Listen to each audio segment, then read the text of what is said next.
Thank you for joining us. I'm meteorologist Vina Arana. Monday is the start of Earth Week, and here at NBC Bay Area, we're tracking our climate in crisis. It's been a wild winter. The Sierra saw a record amount of snowfall that created dangerous conditions for resorts, people getting up to Tahoe, and of course, residents. Let's gain some insight. Now, the latest winter season brought a nice boost we were looking for. When we started in January 2023, the snowpack was sitting around 30%.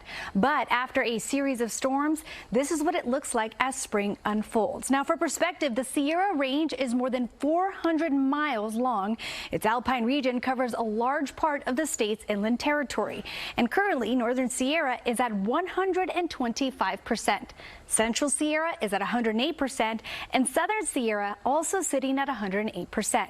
Now, this puts us at a statewide average of 113% and a 105% of the April 1st average. Now, this is typically when we see a peak in the season.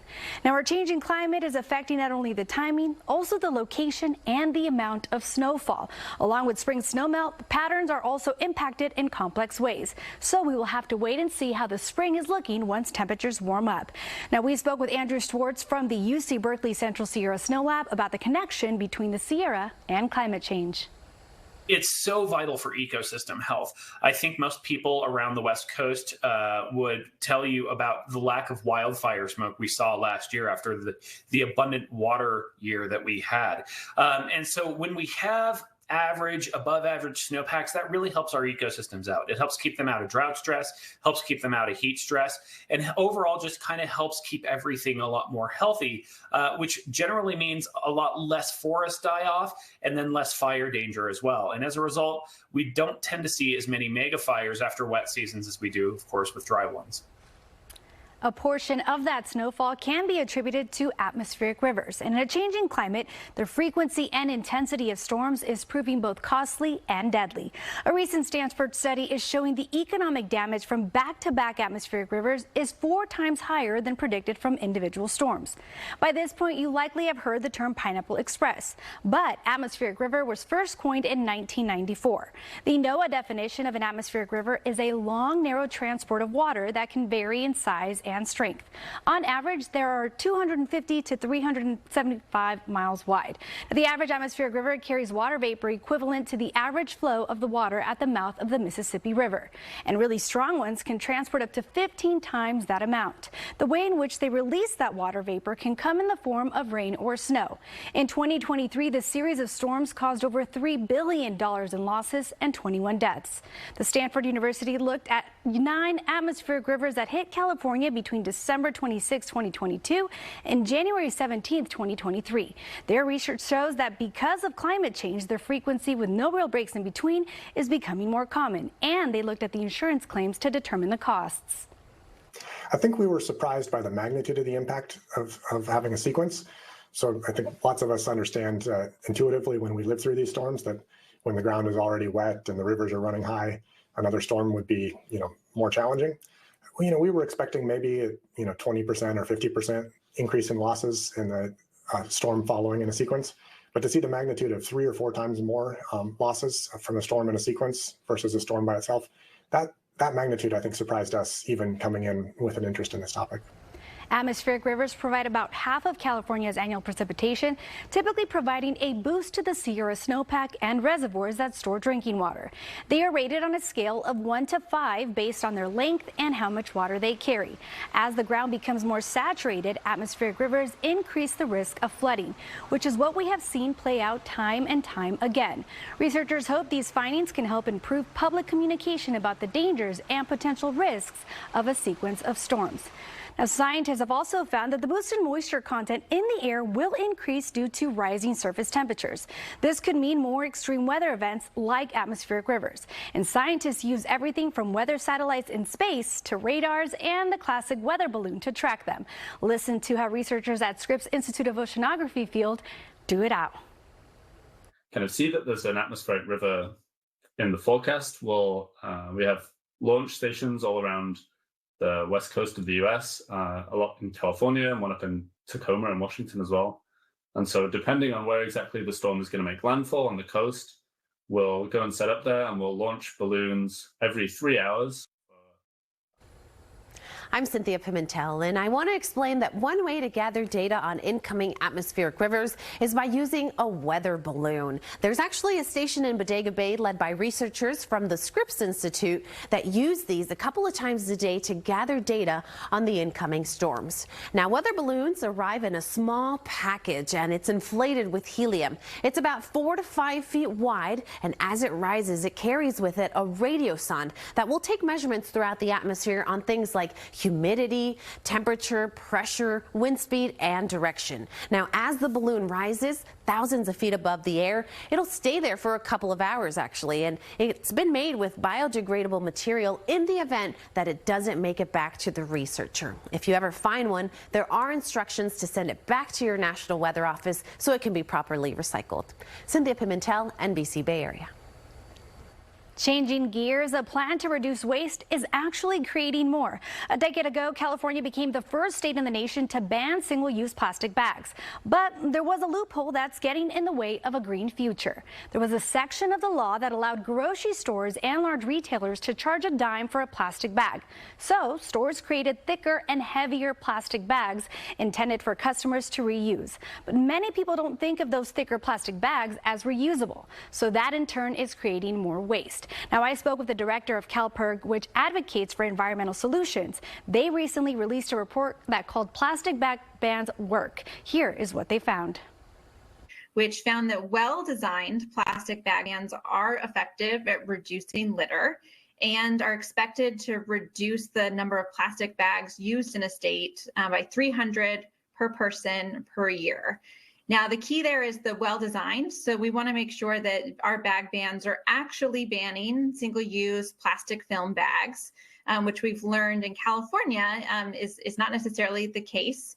So in California, the problem is that the plastics industry has circumvented the law's intent by mass producing these thicker plastic bags that they claim are exempt from the law because they can technically meet the law's requirements for a reusable bag. And so because of that, there are these plastic bags out there that really don't look like reusable bags. They look like they're designed to be single use. And so people are just throwing them away or trying to recycle them, but they're not really recyclable. And scientists have found plastics everywhere from the ocean to the highest mountain peaks and even in things we eat and drink. If we don't make a change, there will be more plastic than fish by weight by the year 2050, according to the United Nations. Now, for perspective, 5 trillion bags are used every year around the world. The average time these bags are actually in use is only 12 minutes. A new bill in the works would close the loophole and ban plastic bags altogether in California. If passed, the new law would take effect in 2026. And in San Jose, there is a recycling problem. Not that people don't recycle enough, it's more that people are putting things in the blue bin that don't belong. So San Jose is re-educating people on what you can recycle and what you can't. Now, the EPA says of the nearly 300 million tons of waste that is generated in the U.S., only about 94 million tons were recycled and composted in 2018. That's only about 32%. There are also millions of tons that are also managed through food pathways. The EPA says that number is low, even though an estimated 75% can be recycled. Among the reasons extend beyond the households, but there's also something called recycling contamination. So what San Jose will do is inspect the recycling bins and give feedback by using these stickers on your screen that either say, oops, try again, along with some guidance on what can go in there, or a great job sticker. That means you are good. Now, the stickers are pretty detailed and include photos and a list of do's and don'ts. We did reach out to the City of San Jose Environmental Department to ask what they hope this program will help tackle. In San Jose, we have actually a very high diversion rate. So for our residential program, 70% of the material that's collected at residences is diverted from landfill. That's a really good number.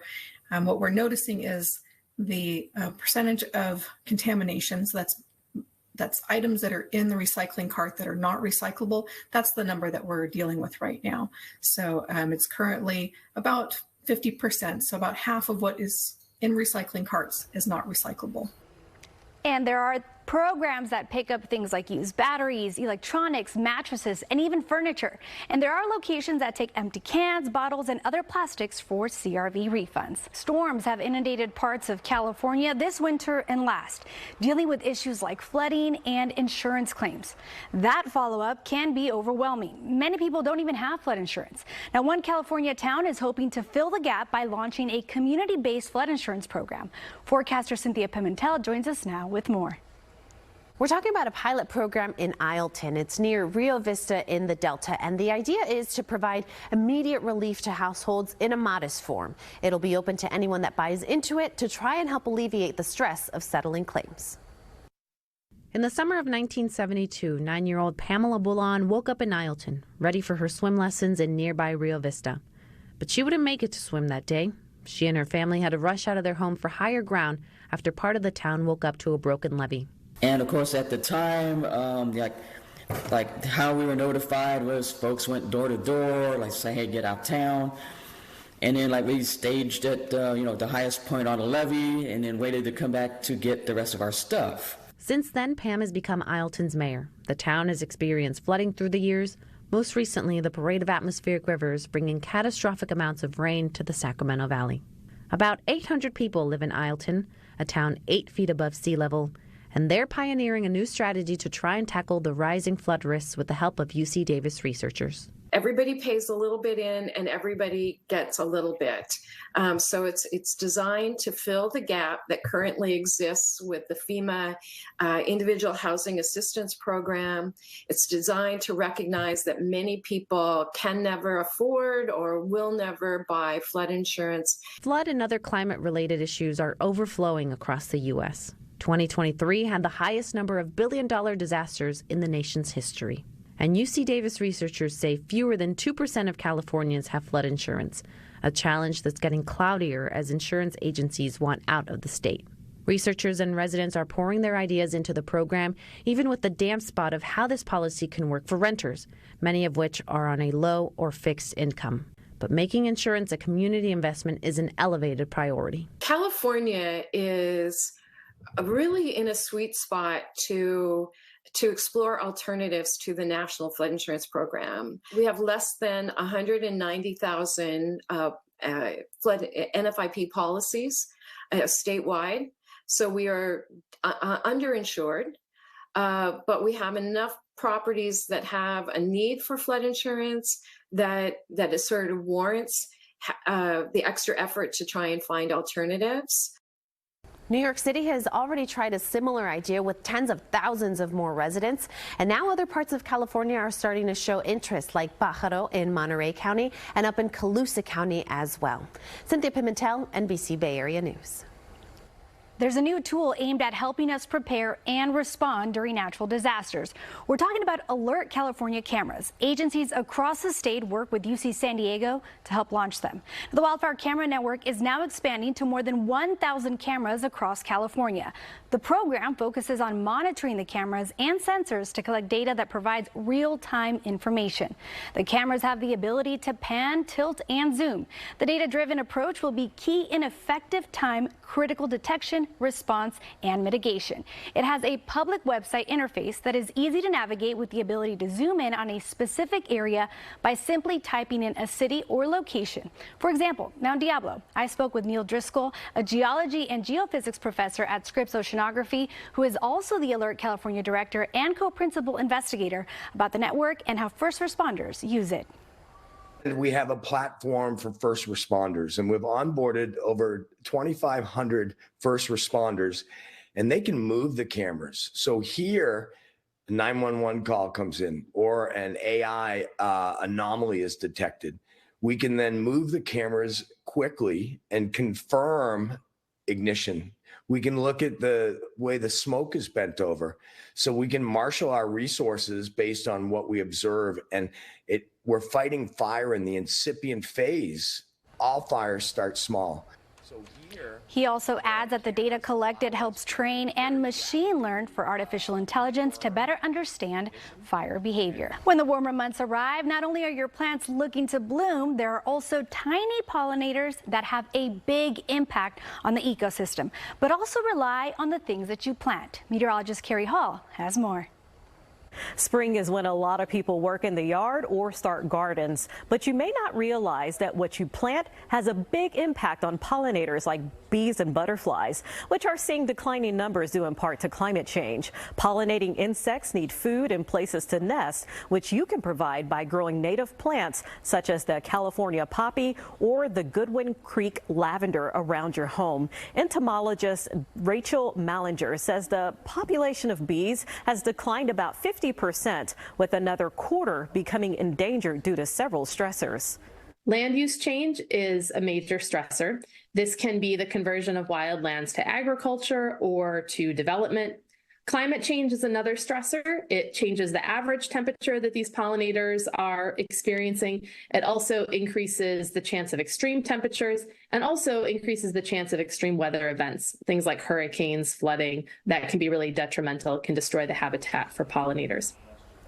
Pesticides, invasive species, and parasites are other stressors of pollinators. Without them, 75% of our crops would not be able to grow, which would reduce our food supply. You can visit your local nursery to find native plants and flowers to help host those pollinators. I'm Carrie Hall, NBC Bay Area. There's a new partnership in place to expand reforestation efforts across national forests.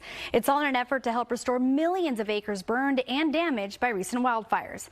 American Forests and the USDA Forest Service have made a $20 million agreement to help organize climate-adapted plans over the next 5 years.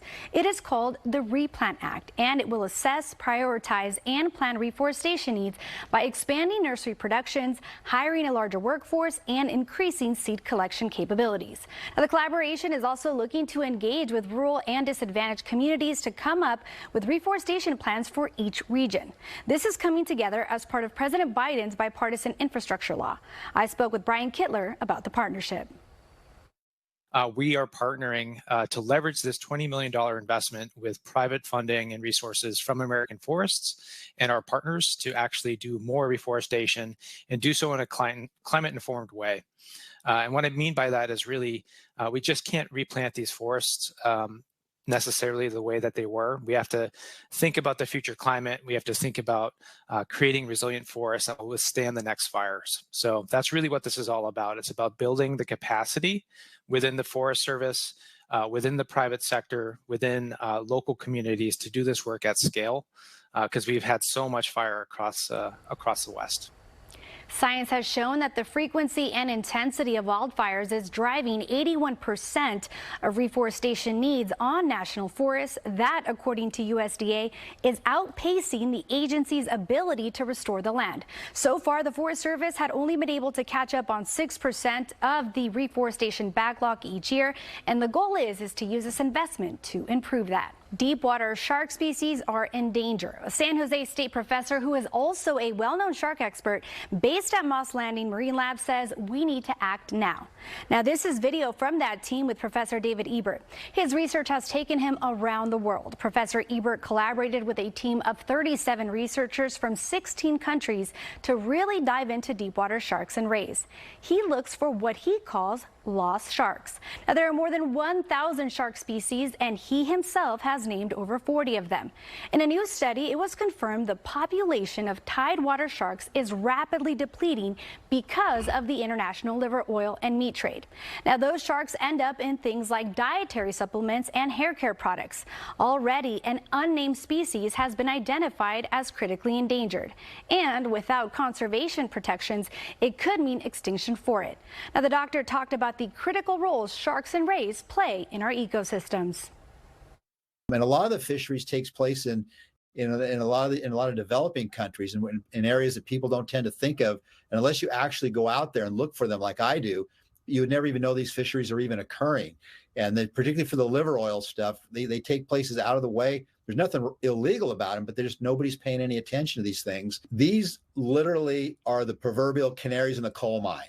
And that these sharks will tell you more about what the health of the marine environment than, say, something like a white shark that you'll see along the coast here. Now, you heard him mention it's not illegal, but Professor Ebert adds if the population continues to decline, reversing it would not come easy. Deepwater sharks are slow to grow and they mature later in life.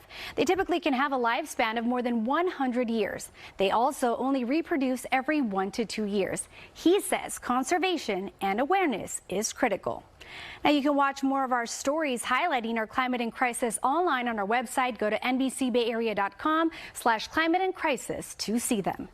Now, despite all the problems we're seeing in our climate and crisis, a new generation of leaders are emerging that are working to make things better. If you have any stories about our environment or people improving it, make sure to tag me online at NBC Vianney Arana or social media.